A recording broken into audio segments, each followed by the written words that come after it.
version. Okay.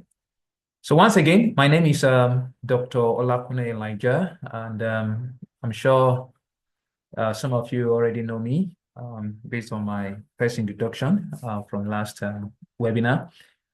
So I'm a researcher, author, lecturer, founder. Okay, and again, this is my Google Scholar profile for those of you who might be interested in looking at some of my research work. Please feel free to go to this link and check it out. And after the meeting, I got some people um, contacted me and they were like, they were interested in some research collaboration. So if you're out there and you want to do any research collaboration, feel free to get in touch and we can discuss on how best we can go about it. All right. Okay, so without further ado, because of time, I would want to quickly start and hopefully others can join us as we progress.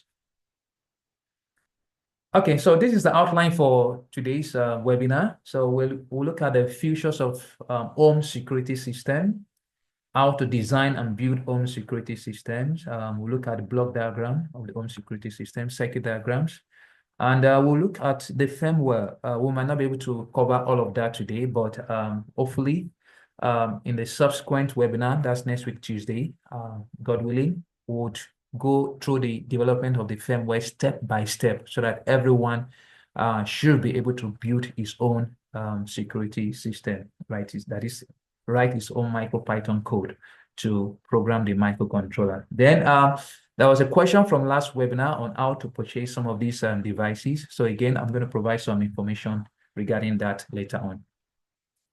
All right, so let's start with looking at the features of home security system. Okay, there are a good number of them. So I've just been able to identify just a few. So one is intrusion detection. Okay, intrusion detection. So a lot of times you find out that some of our homes are burgled by burglars, either coming through the windows or through the doors. And in most cases for businesses, they go through the roof. So we have had cases like that. They cannot go through your door, they go through your ceiling and they try to take everything you have. So to prevent that, you need an intrusion detection system. In other words, if somebody breaks in through your door at unauthorized time, then there should be some sort of sensors to detect if the door was open, closed, or if there's a movement. So in that case, you use things like PIR motion sensors, all right? Also, there can be real-time alerts. So real-time alerts, in other words, if somebody breaks in, there should be some alarm system. Okay, so that could be done using some buzzer or an alarm device. You could incorporate Wi-Fi alerts. Okay, so if your system is Internet of Things, so it could alert you through your Wi-Fi. Okay, or send an SMS or email notification. So those are some of the features in terms of real-time alerts. Then remote monitoring, okay? So again, if you're using Internet of Things or building an Internet of Things security system device, you could monitor whatever is happening either through your dashboard with the help of some of your sensors or your status bars or alert systems or through some sort of cameras to know what is happening. Also, you can also monitor through some OLED display. So if you're not using your mobile devices or your web app, you can create a dashboard somewhere or some sort of display that shows you what is happening. All right, the next feature is power management. Okay, so in that case, your security system without power is total failure. Okay, so you need some sort of battery backup. So in that case, you're going to be working a rechargeable battery to your IoT, your security system device. Then, of course, you need to make sure it's low power device as well. So optimize for power. Then another feature is data logging. So for data logging, so you're talking about timestamps of when the intrusion took place. Okay, so in that case, you might want to have a local backup or database using your SD card. All right, and or you want to do it through some cloud storage. So you connect it to some of these IoT platforms that allows you to store some data. All right. Authentication, okay. So let's say somebody wants to deactivate the alarm or change some settings. So create some authentication in order to prevent unauthorized changes on the system. So that could be through keypad or use of biometric or RFID. Then tamper detection, in case somebody is trying to tamper with the system, okay. So you need to create some systems that allows you to prevent tampering of the security device. Okay. So again, that could be maybe installing some sensors, if there's a vibration, or if there's an attempt to unlock. So be some algorithms and all of that. Then the other feature here is smart automation. Okay, so through smart automation, i.e., create some AI motion detection to prevent force triggering. So let's say a cat, you set up your alarm system in the night and a cat just passes by and then it triggers. So that could be a false alarm. So maybe some AI to differentiate if it's a human being coming or an animal. Also, maybe integration with smart home devices using maybe some of these Alexa or some of these smart home appliances that you can integrate it with in addition to what already exists. So these are some of the features that a home security system could have. All right. So now let's go to how to design and build home security systems. So the aim of this webinar is to provide some sort of information sharing that allows us to do some project-based learning. So we're going to build it ourselves, so to solve real life problems. Okay.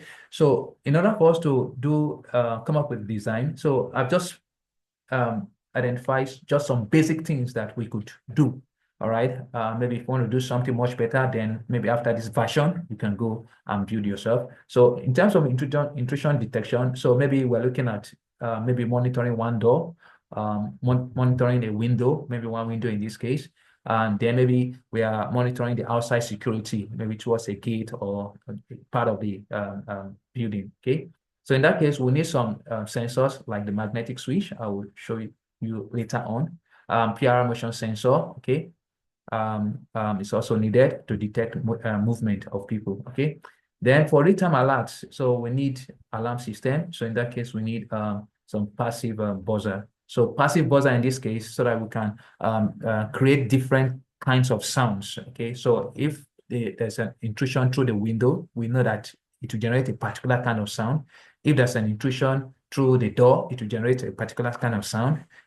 Then maybe if there's an intruder around that breaks the security, the PR motion sensor detects, then it should generate some sort of sound. So if you want to differentiate different sounds for different activities, a passive buzzer will allow you to do that.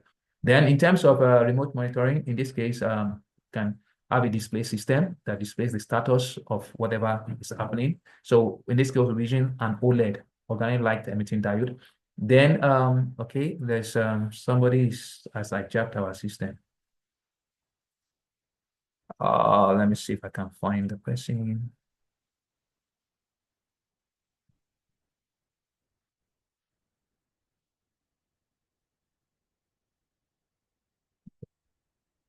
All right, let's hope that it doesn't get this bad. Somebody, I think there's a bot trying to tamper with the system. Let me see if I can do some settings here. Okay, while I continue, so in terms of connectivity, we're looking at Wi-Fi, okay, Wi-Fi for connectivity, right?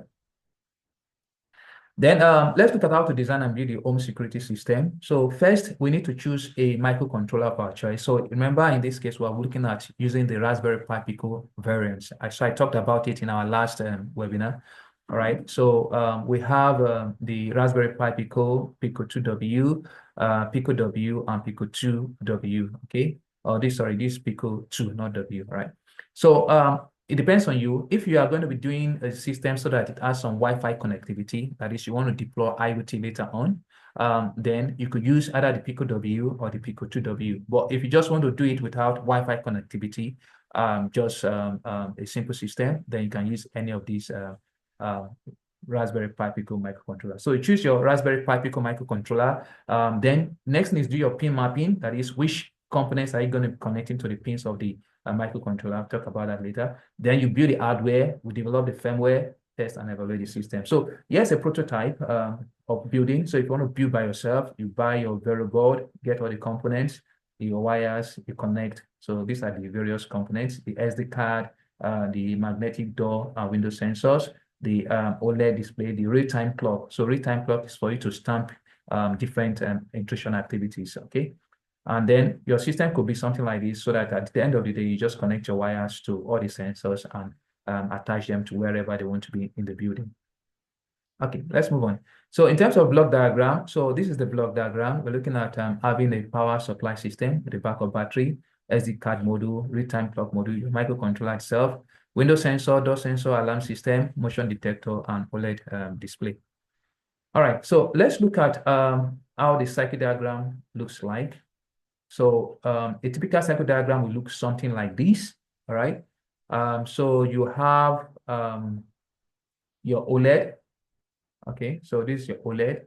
Now the OLED uses I2C communication protocol together with your microcontroller. So I will talk about that in the future. So how to connect your OLED with your microcontroller, then we'll see how to program it when we're developing the firmware. So we have the SDAs. Then your RTC module also uses the I2C, okay? Inter-integrated circuit communication, okay? So so this connects with the OLED, the RTC and the OLED, they use the I2C. So you can see they're all connected to the SDA and SCL. Then we have our buzzer, okay? So we'll look at the pin mapping later on. Then these are the magnetic door sensors. So this acts like a magnet. So one is stationary, okay, to the frame of the door or the window, while this one is the one that moves, the windows or the door that moves. So each time it comes together, then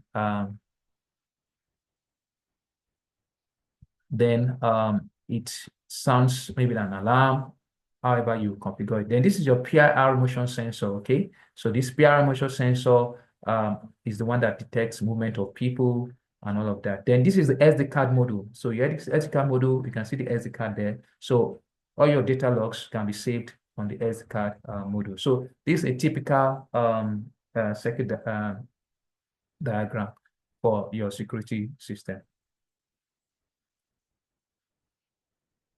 Okay, so now coming to the firmware part, right? So there are different steps in terms of developing the firmware, okay? So again, we're using the Tony IDE in this case. So I introduced that in our last webinar. So I'll show part of it today as well. So we have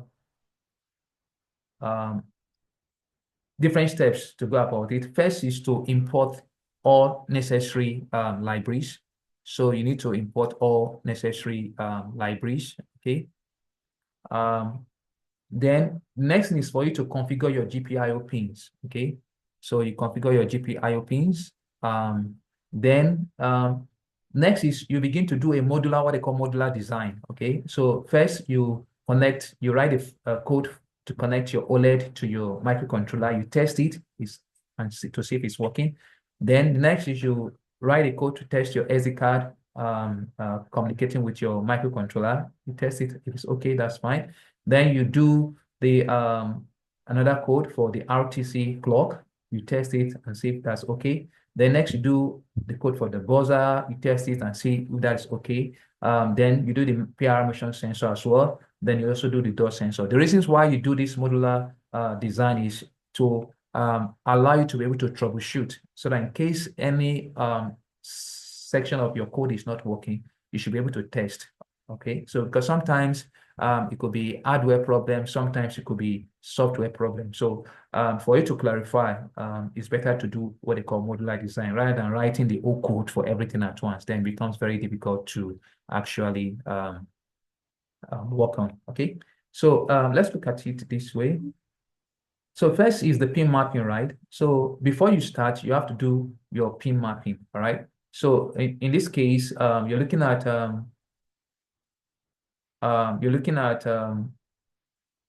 each of the components one after the other, all right? So in this case, we're looking at the OLED display. So the OLED display, I say, is an I2C, okay?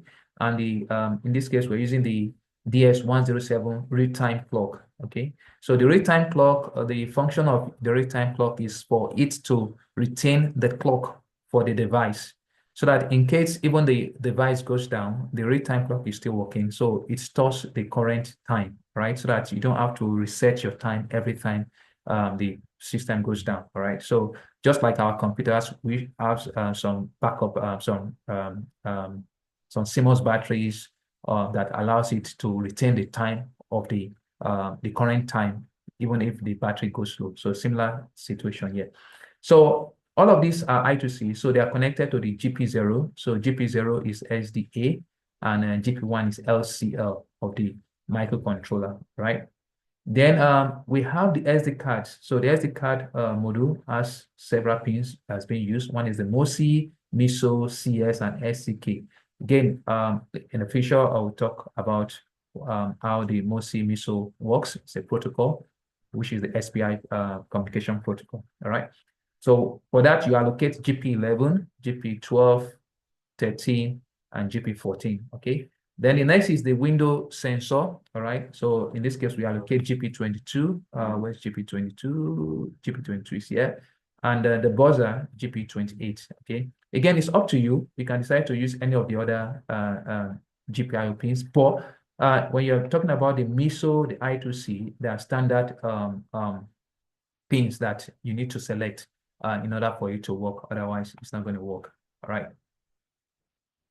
So now let's look at the how to purchase your Raspberry Pi Pico, because some of you are interested in building yours. So next week we'll be building step by step. So let's say you want to get yours between now and next week, so that as we are building the firmware, maybe by then you already have your hardware kit, so you can also tag along and build. So the Pico W, which is the we have the different types, Pico W with header pins. So these are called header pins. It's 13,005. And the Pico W without header pins. In other words, once you get it, you're going to buy your own pins and do your soldering by yourself. So if you're good at soldering, I think this will be the right one for you to go with. Otherwise, you can get the Pico 2W, which is more powerful, is the latest, like I said. So this one with the header pin is 14,500. All right. Then if you are good at building stuff, you can start with any of these three. But if you're not good with building stuff, you don't know how to connect, how to solder wires together, then getting this kit will be the best option to start with first. Because with this kit, you don't need to do any soldering. All you need to do is just connect the cables to each of your sensors using any of these groove ports. Then it links up to the respective Raspberry Pi Pico pin. So this one is called the Maker Pi Pico Development Kit base.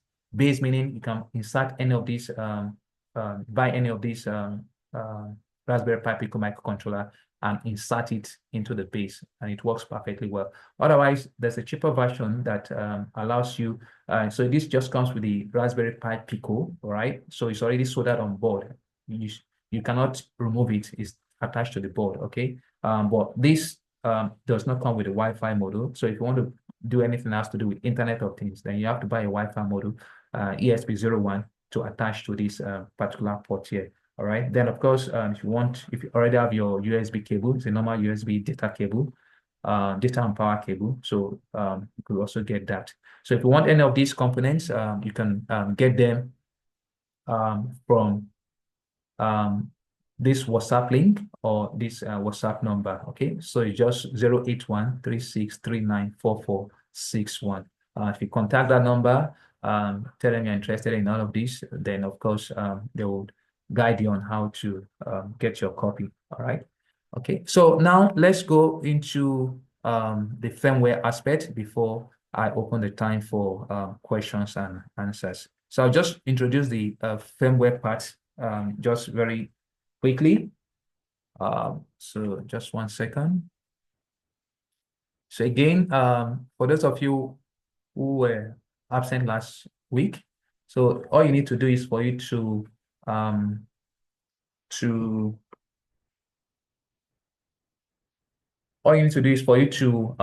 install Tony IDE. So I showed you how to install Tony IDE last week. All right. So now I am connecting my microcontroller, my Raspberry Pi Pico microcontroller to my computer. So if you have your Tony IDE, so you just need to click on stop. Okay. All right. Okay. So if you click on stop, what it does is this: it helps your Tony IDE to connect with your Raspberry Pi Pico microcontroller. So I currently have the project here with the Raspberry Pi Pico W microcontroller. All right. So let's look at the steps in building the firmware. So we're going to start. I'm just going to explain some of these few steps today. Then next week, in our next webinar, we'll go through how to write the code for each of the components and how to develop the complete firmware. Right. So the first thing is in Python. So I'll use this opportunity to also talk about Python. So the basic things. So if you're doing a multiple line comments in Python, so what you need to do is to put your quotation mark 1, 2, 3 at the beginning and 1, 2, 3 at the end. So this helps you allows you to write multiple line comments. So again, you write the author. So in this case, our IoT security firmware, maybe version 1.0. Okay. Then you could define some of the GPIO pins in this case. So it helps you to remember what is connected to what. All right. So while you're programming. So this is usually helpful. Let's say somebody is doing the hardware, somebody else is developing the firmware. So once he has this, you can just go ahead with the firmware while the person is developing rather than being stuck. Okay. So the next thing is to import all necessary libraries. Okay. So these are some of the libraries that are needed for this project. So the import network and view request. These two libraries are used for Wi-Fi communication. Okay. So let's say at the end of the day, we want to transform our project into an IoT project. So we just, once the system is on, we should be able to send some data to the cloud so that we can monitor it from our phone, or we can control the device from anywhere. So you need these two libraries. Then this is the main library, the machine library that helps us to configure some of the peripherals like the I2C pin and some other stuff. Okay, so like you can see from here, from machine import pin I2C SPI. All right, so we might not need this one anymore since we already imported that. So I take that off. Then this library is for the OLED. Okay, so we have this OLED 0.96 right inches. So you use the SSD 1306 library. Then this is for SD card. So for our SD card module, this is the library we need. Then we also need this for our SD card, writing to SD card and all of that. Import UOS. Then this import times to help us create some delays. So if we want to create delays and other things, we can import this. All right. So I've talked about from machine import. So this helps us to configure our GPIO pin. Then we're using the I2C peripheral, SPS peripheral on the microcontroller, then we can use from machine. Okay. So that's step one, to import all the necessary libraries. Then step two is to configure the GPIO pin. So all these pins that I mentioned here, you need to configure them and initialize them. Okay. So for the I2C, we're using the pin 1 for SCL and GP pin 0 for SDA, just like I have here. So GP 0 is for SDA, GP 1 is for SCL. So all of this has to be defined. So all these are standard things that you don't need to cram. So you just need to copy and use anytime you want to use. For the OLED, you need to initialize your OLED using this library, SSD 1306. Okay, so we're using the 128 by 64 pixel OLED. So this has to be configured. Then you need to also configure the address for your real-time clock. So in this case, this is the address. Okay. Then for the sensors and actuators, so the door sensor, we are using pin 22, window sensor, GP pin 27. Okay. PR motion sensor GP19, just like we have here. Okay. So in this case, they are configured as input pins, all right? And because they are reading data from the environment into the microcontrollers. Okay. Then the buzzer is going to configure as an output pin because we are sending signal from our microcontroller to activate our buzzer. So it's going to be configured as an output pin. So again, these are basic standards that once you know how to do, that's all. All right. Then, okay. So the next thing is for us Okay, also for the SD card, so SD card model, so we're using the SPR, right? So these are standards, but however, the pins GP14 for the SCK, GP11 for MOSI, and MISO GP12, all these are standards that you need to define, all right? Then you initialize your SD card using SD card these to mount your SD card and all of that, all right? So after that is for you to step 3 is to define all the preset values. So what are your preset values? Okay, for example, in this case, supposed to be under preset values. So if I got this guy and I put him here. Yeah. So this is the preset value for buzzer. So like anytime the system goes on, you should deactivate the buzzer. We don't want the buzzer to go on. So you said, then this is the maybe activation time. So I want it to trigger once it's 7 p.m. and once it's 7 p.m. So you can set your alarm hour and minutes. So once it's this time, the system becomes active. Okay. So these are the first basic steps for us to develop our firmware. So I'm going to stop here because of our time. It's already 5 o'clock, so as to get some questions and have some interactions before we call it a day for today. All right. So let me see if the setting.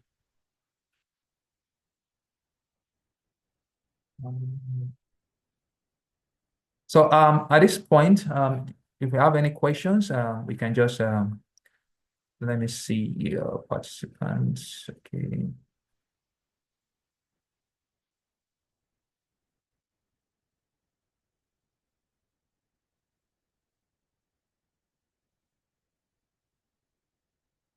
Okay, so if you have any questions, you can unmute yourself and you can ask at this point in time. Yeah.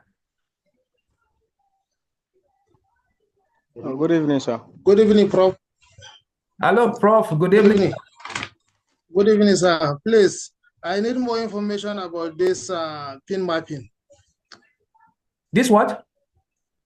Pin mapping. The pin mapping. Okay. Yes.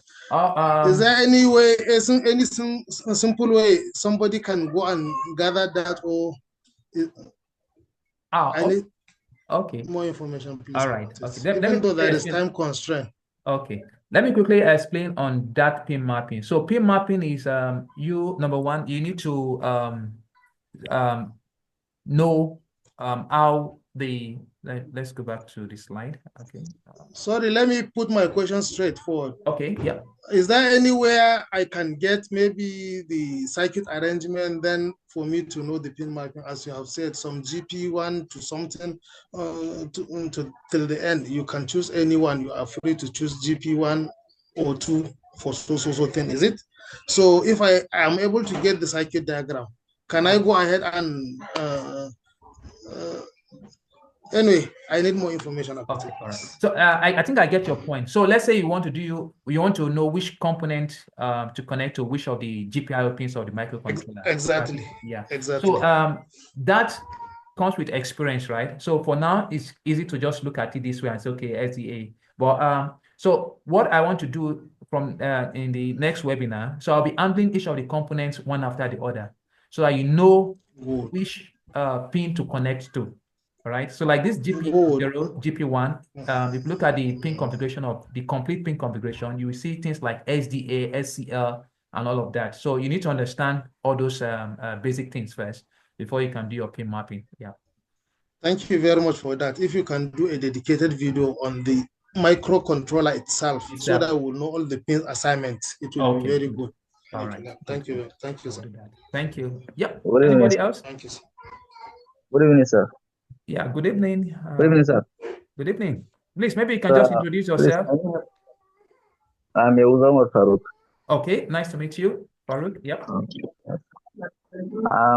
Sir, please, if you can help us with the video of this practical so that it can guide us more about it. Okay, sure. So we are recording this now. So after this, we're going to share it in the WhatsApp group so that everybody can have access to it. Yeah. Okay, thank you, sir. You're welcome. So, any other question from anyone? Okay. So, sir, in the absence of any question, can you shed more light about magnetic sensor for us? At the beginning of the lecture, you made mention of magnetic sensor. Okay, sure. Let's look at this. This is the magnetic Yes. sensor I was talking about. Sometimes they call it is it reed switch. Okay. So this is what happens. Let me see if I can just get it off the internet. So this is what happens actually. So it's like let me see. Okay, just like the way it's on the diagram. I don't know if can you see the diagram where it says dot sensor? Yes, we can see. Okay, good. So this one, once this one that is detached comes close, there's a reed switch there. So it acts like a magnet. So it will switch on. It allows for a continuity between this wire and this second wire. Sorry, Muritala, please can you mute? So if you it's a form of a magnet. So if this one comes close, it will switch on. If you take this one backward, all right, the magnet will the contact will be disconnected. So that's how it works. So that between these two wires, right, it's like a continuity. So if this wire comes close, then this wire will there'll be a continuity between these two lengths of wires. So you can see in this case, one goes to the ground and one goes to one of the GP pins. Okay, so you can either configure it as active low or active high. Yeah. I don't know if that answers the question. Otherwise, like I said, in the next set webinars, we'll be taking them one after the other. So I will take out the picture diagram, show you how it's configured, and we'll write the program for it as well. Okay, thank you very much, sir. Yeah, welcome. Okay, any other questions? We still have about 5 minutes. So let me see if I can find the magnetic. Before then, sir, I think I will do my own search about it. You have shed more light for us. Okay. My last question is that all these sensors, Yes. are they being connected to the microcontroller wirelessly or through a wire? For example, in real time, after you have done everything, maybe from the diagram, I can see those sensor, Yes. window, and so on and so forth. So where should I put them? Are they going to connect with the microcontroller through wirelessly through the communication module, or I don't understand? Please, Okay. can you shed more light for That's us? a very good question. So there are two ways you can approach that, right? So in this case, if you look at the end, the hardware system here, let's see. Okay, so if you see this hardware system, right? So you could do it such that at the end of the day, the sensors themselves, the magnetic door sensors and window sensors and PRI sensors, the wires, you need to go and you use a long wire to connect them to the microcontroller using this communication ports, okay, or the connectors. So that's I think cheapest way to do it. Otherwise, you have to get this is going to act as a gateway. Then you can attach just very small, tiny microcontrollers to each of the sensors where you just go and mount them. So these sensors, a microcontroller attached to these sensors wirelessly, will communicate with this. So this will now act as a gateway to collect all the data from all the sensors placed at different locations. So yeah, so that's another way to do it. But in this case, for this particular design, we're going to be using wires. So you just extend your wires from wherever you want to position them to where the microcontroller is going to be placed. Thank you very much, sir. Yeah, yeah. Okay, so any other question? If not, let's look at summary of what we've done today. So today we've looked at the key features of home security systems. So we've looked at how to build a simple home security system using the Raspberry Pi Pico. And for those who are interested, how you can purchase. So I've provided some information there. So in the next webinar, so we're going to be building these. So again, this is project-based learning, right? So it's only when you build, then you'll be able to appreciate some of these things. So we're going to build this step by step. So I'll be looking at all the different components, how to connect your RTC to the microcontroller, how to select your pins in order to do your pin mapping, then how to write the codes step by step. So we'll build it, like I said, modular design step by step. So we'll test everything. Once it's okay, then we now have a complete code. So after that, then we now look at the power aspect where we need to optimize. So again, one of the things with these devices are energy consumption, right? So how do you optimize your code so that it uses minimal power consumption? Then after that, once everything is working, then we will now see how we can integrate IoT. So we want to connect it to the cloud. So we demonstrate that, how we can connect it to the cloud, test it, and then after that, we'll see how to go and install it in our respective houses. So maybe that could be a new product for somebody. So you build one, go on. A lot of these guys that have issues with burglaries in their businesses, in their shops, so you can build one for them and ask them to install and then get some money from there. So that's one way I think we can put this to a good use, right? Okay, so we've come to the end of today's webinar. So if there are no further questions, thank you very much for joining. And with the recorded video will be shared on the WhatsApp group. And also we'll see again next week.